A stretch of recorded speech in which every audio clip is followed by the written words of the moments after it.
ایک وقت کی بات ہے، جنگل کی گہرائی میں ایک شکاری نے ایک چالاک جال بچھایا۔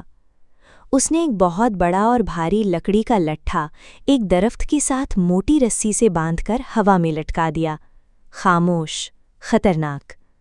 کچھ دیر بعد ایک بڑا کالا ریچھ جنگل سے گزرا، طاقتور جسم، تیز آنکھیں اور بہت غصے والا مزاج۔ جیسے ہی ریچھ وہاں سے گزرا، لٹکا ہوا لٹھ ہلکے سے اسے لگا۔ ریچھ رک گیا۔ اس نے غصے سے لکڑی کو دیکھا، جیسے کسی نے اسے چیلنج کیا ہو۔ غصے میں اس نے لکڑی کو تھوڑا سا دھکا دیا۔ لکڑی واپس جھولی اور زور سے اس کے کندھے پر لگی۔ ریچھ کی آنکھیں غصے سے بھر گئیں۔ اب وہ صرف لکڑی کا ٹکڑا نہیں رہا تھا، وہ اس کی انا کی جنگ بن چکا تھا۔ ریچھ زور سے دہاڑا اور پوری طاقت سے لکڑی پر حملہ کر دیا۔ اس بار لکڑی اور زیادہ اونچی گئی اور پہلے سے زیادہ تیزی سے واپس آئی۔ اس نے زور سے ریچھ کے سینے پر وار کیا۔ ریچھ درد سے چیخ اٹھا، لیکن درد ہمیشہ انسان یا جانور کو عقل نہیں دیتا، کبھی کبھی وہ صرف مزید غصہ پیدا کرتا ہے۔ اب ریچھ غصے میں پاگل ہو چکا تھا۔ وہ جیتنا چاہتا تھا۔ وہ اس لکڑی کو ہمیشہ کے لیے تباہ کرنا چاہتا تھا۔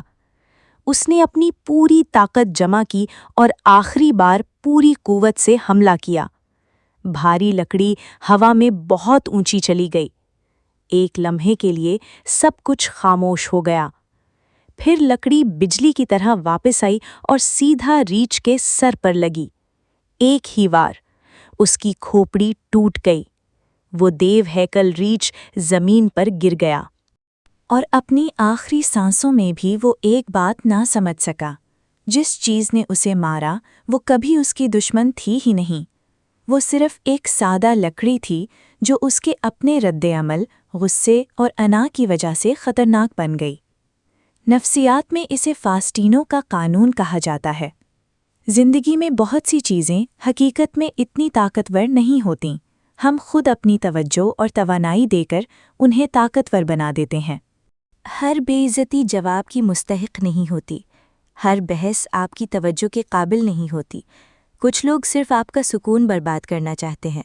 ہمیشہ یاد رکھیں، کبھی کبھی سب سے سمجھدار رد عمل لڑنا نہیں بلکہ نظر انداز کرنا ہوتا ہے، کیونکہ کچھ جنگیں جیتنے کے لیے نہیں ہوتیں، وہ صرف آپ کو تباہ کرنے کے لیے موجود ہوتی ہیں۔